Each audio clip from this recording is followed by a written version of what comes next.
Dunia dalam keadaan sangat-sangat sulit kalau kita tahu betul masalah yang ada sekarang ini. Dunia sekarang ini betul-betul dalam keadaan yang tidak mudah. Beberapa krisis pernah kita alami, tetapi ini bertubi-tubi krisisnya. Krisis karena pandemi, mau pulih kemudian ada perang, kemudian masuk merembet kemana-mana.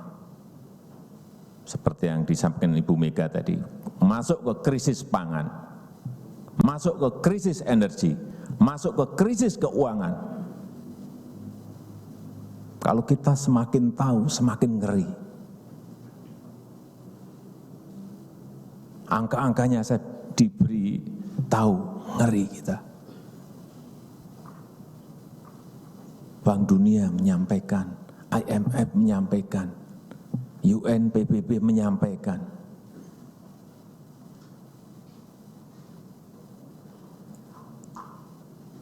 Terakhir baru kemarin, saya mendapatkan informasi, 60 negara akan ambruk ekonominya. 42 dipastikan sudah menuju ke sana. Siapa yang mau membantu mereka kalau sudah 42? Mungkin kalau 1, 2, 3 negara krisis bisa dibantu mungkin dari lembaga-lembaga internasional. Tapi kalau sudah 42 nanti betul dan mencapai bisa 60 betul, kita nggak ngerti apa yang harus kita lakukan. Sehingga berjaga-jaga, waspada, hati-hati. Ada hal yang sangat kita perlukan. Saya kira Ibu Mega tadi sudah mengingatkan kita semuanya tentang itu. Hati-hati mengenai ini. Ini kita tidak berada pada posisi normal.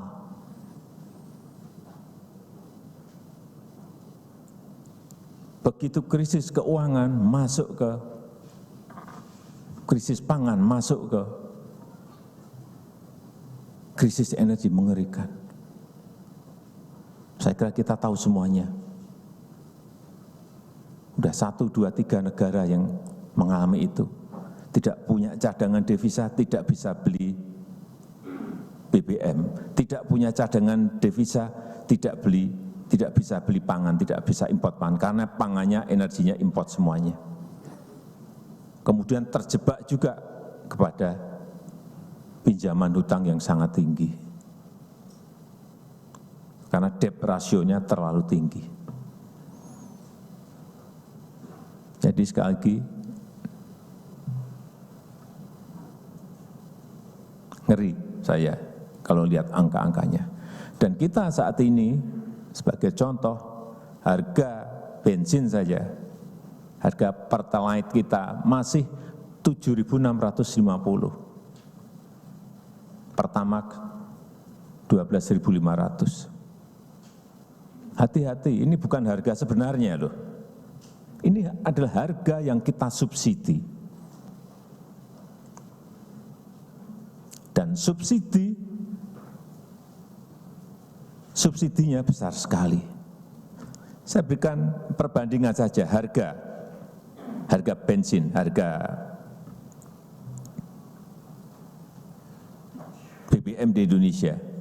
Pertamax tadi 7.650, Pertamax 12.500 sampai 13.000.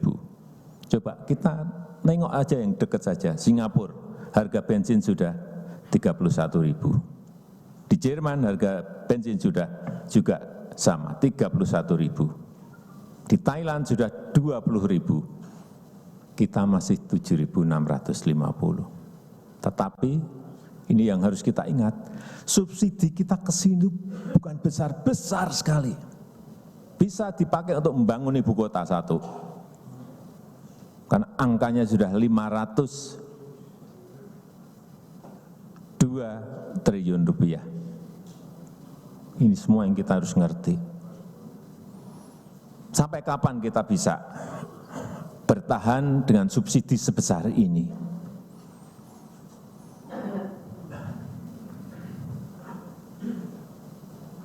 Kalau kita nggak ngerti angka-angka, kita nggak merasakan betapa sangat beratnya persoalan saat ini.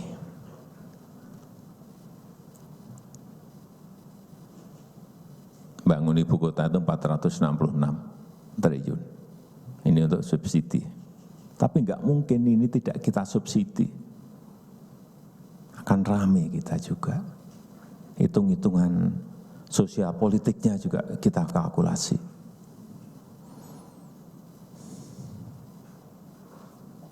Jadi ini yang rakyat harus juga diberitahu bahwa ada kondisi global yang sangat berat. Waktu bulan Januari kita stop batu bara itu, ada 5 Presiden Perdana Menteri yang telepon ke saya. Presiden Jokowi, mohon kita dikirim batu baranya ini segera, secepatnya. Kalau enggak ini mati kita, listrik kita mati, industri kita mati. Kita menjadi tahu kekuatan kita itu ada di mana.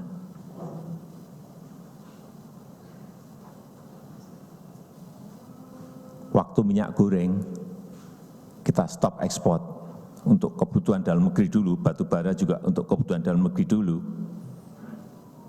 Ada 2 Presiden dan Perdana Menteri pun saya juga, Pak, ini kalau Bapak dalam 2 hari ini tidak kirim kami, akan terjadi gejolak sosial politik di negara saya. Tolong bisa dikirimkan.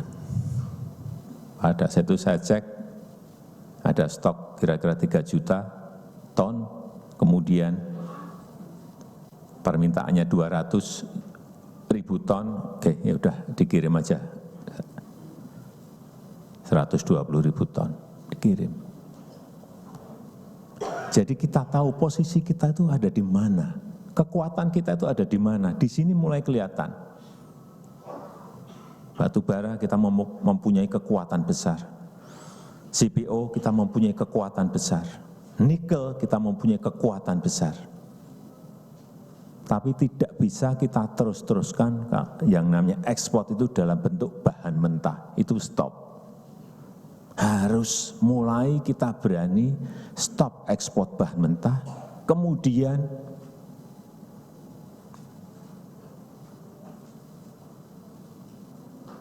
kita buat barang jadi, ada industrialisasi, ada hilirisasi di situ.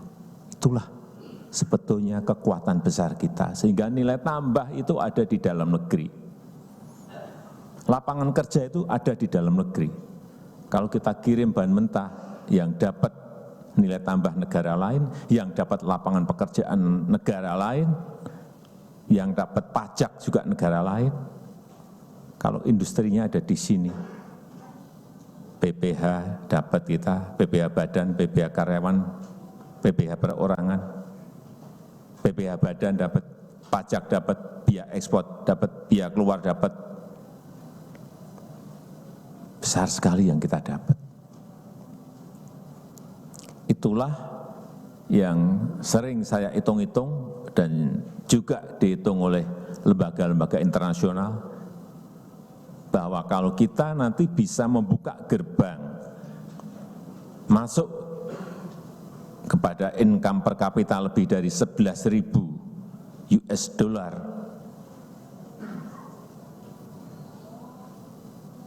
moga-moga sudah bisa ke sana di 2030, artinya gerbang itu sudah bisa kita buka. Kuncinya menurut saya fondasinya infrastruktur, fondasinya pembangunan sumber daya manusia, ini yang sulit. Kemudian yang ketiga tadi, hilirisasi, stop ekspor bahan mentah keluar dan kita jadikan barang jadi atau setengah jadi di dalam negeri. Arahnya ke depan harus ke sana. Dan kita sekarang ini memiliki kemampuan itu. Sudah kita coba di nikel stop. Tahun ini kita akan stop lagi, boksit stop. Semuanya dikerjakan di dalam negeri. Dan hitung-hitungan kita di 2045, kalau ada konsistensi kepemimpinan dengan keberanian menstop tadi ekspor bahan-bahan mentah sampai tahun itu, insya Allah kita sudah berada di angka 21.000 sampai 27.000 income per kapita kita. Betul-betul kita sudah berada pada posisi di negara maju. Tapi tantangannya sekali lagi tidak mudah. Terutama pembangunan sumber daya manusia. Kembali jadi tanpa gotong royong, kita akan kesulitan menghadapi kompetisi global. Dan kompetisi saat ini terjadi hampir di semua sektor dari hulu sampai hilir.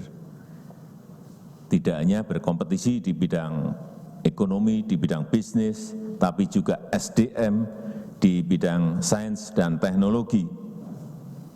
Dan termasuk yang kita alami sekarang ini, kompetisi dalam menghadapi krisis pangan maupun krisis energi global. Oleh sebab itu, kita harus bergotong royong membangun kemandirian pangan, berdikari di urusan pangan. Kedaulatan pangan, ketahanan pangan betul-betul harus menjadi konsentrasi kita, fokus kita ke depan. Dan setiap daerah harus memiliki keunggulan pangan masing-masing sesuai dengan karakteristik tanahnya dan kondisi masyarakatnya dan sesuai dengan tradisi makan warganya. Jangan dipaksa-paksa, karena memang setiap daerah itu memiliki karakter yang berbeda-beda. Papua misalnya, tanahnya cocok untuk menanam sagu. Tradisi makanan pokoknya juga sagu. Jangan kita paksa-paksa untuk makan padi, makan beras, dan kita paksa-paksa untuk menanam padi, untuk makan nasi. Jangan kita paksa untuk keluar dari kekuatannya, dari karakternya. Apalagi kalau kita tahu, sagu itu justru makanan yang paling sehat. Karena gluten free, tidak mengandung gluten, tidak mengandung gula. Ini nanti yang akan dikejar oleh negara-negara lain, hal-hal yang seperti ini, yang kita sering lupa, termasuk porang. Kenapa dikejar? Karena di situ juga sangat rendah gulanya, makanan sangat sehat. Lalu di NTT misalnya, tanahnya bagus untuk sorghum dan jagung. Ya sekali lagi, jangan dipaksa-paksa untuk menanam padi dan diajak untuk beralih ke makan nasi. Baru kita dari NTT di Waingapu kita coba nanam jagung dan nanam sorghum atau cantel. Apa yang kita lihat?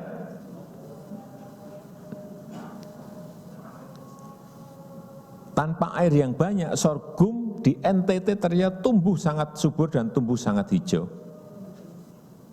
Ternyata sebelumnya memang warga di NTT itu nanamnya sorghum atau cantel. Tapi bergeser ke beras. Disinilah kekeliruannya. Sehingga ini kita akan menanam besar-besaran di NTT sorghum. Dan sudah kita coba 40 hektar di Waingapu.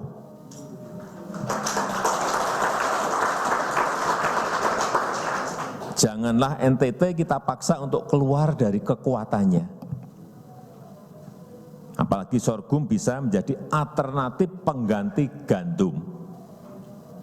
yang harganya saat ini sedang melambung sangat tinggi. Dan kita tergantung impor dari luar. Begitu perang, sekarang sorghum naiknya sampai di atas 30%. Import kita, gandum sekarang ini 11 juta ton. Sangat besar sekali. Ini yang harus mulai dipikirkan.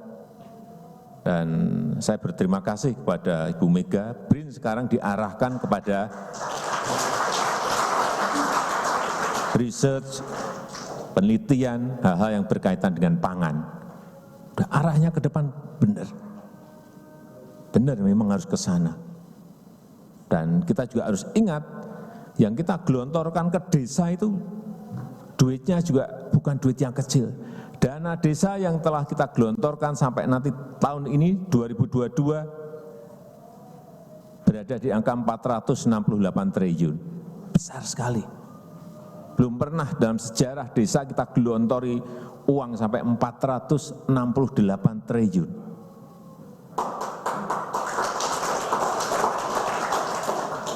Dan saya cek, saya lihat di lapangan jadi barang untuk infrastruktur, jalur-jalur, jalan-jalan kecil untuk produksi. Ini bagus sekali. Hanya step ini harus dilanjutkan pada kepemimpinan selanjutnya. Jalan desa, ini kita sudah membangun dari dana desa tadi 227.000 kilometer. Banyak yang menyampaikan 227.000 kilometer panjang sekali loh Pak. Apa iya sih segitu? Oh, itu data yang ngawur. Banyak yang menyampaikan seperti itu. Saya sampaikan, desa kita itu 75.000. 75.000 desa. 74.800 kira-kira. 75.000 desa. Kalau hanya bangun 227, artinya satu desa kan hanya 3 kilo. Orang nggak berpikir ke sana. Wah kok panjang Pak, nggak mungkin gimana, oh, satu desanya 3 kilo kok. Embung 4.500 unit, ini kecil-kecil, tapi langsung manfaatnya dirasakan oleh rakyat. Inilah dana desa yang telah digelontorkan tadi sebesar 468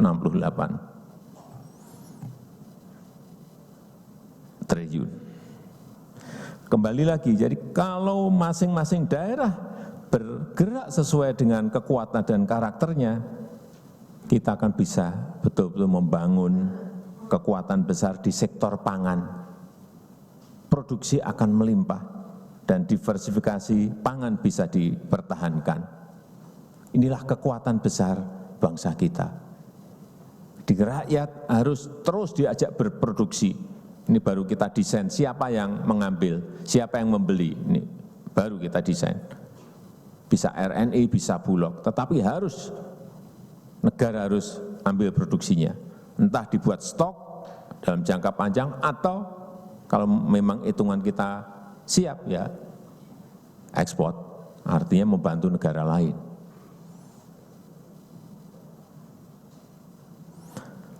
Konsep gotong royong ini juga sangat relevan untuk organisasi-organisasi modern.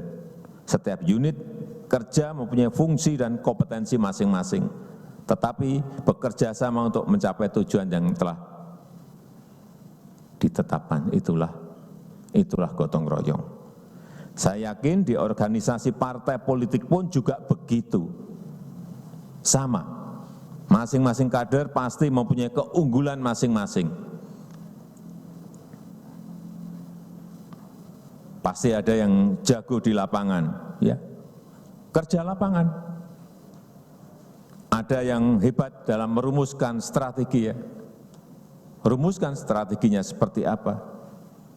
Ada yang kuat di legislatif, ada yang kuat di eksekutif, dan masing-masing bertugas sesuai dengan keunggulannya masing-masing, saling bersinergi untuk satu target yang sama, inilah nanti goalnya yaitu kesuksesan besar, kemenangan besar.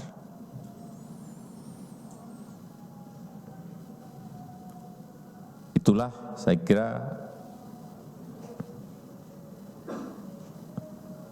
strategi Indonesia ke depan dalam memenangkan kompetisi. Strateginya adalah gotong royong.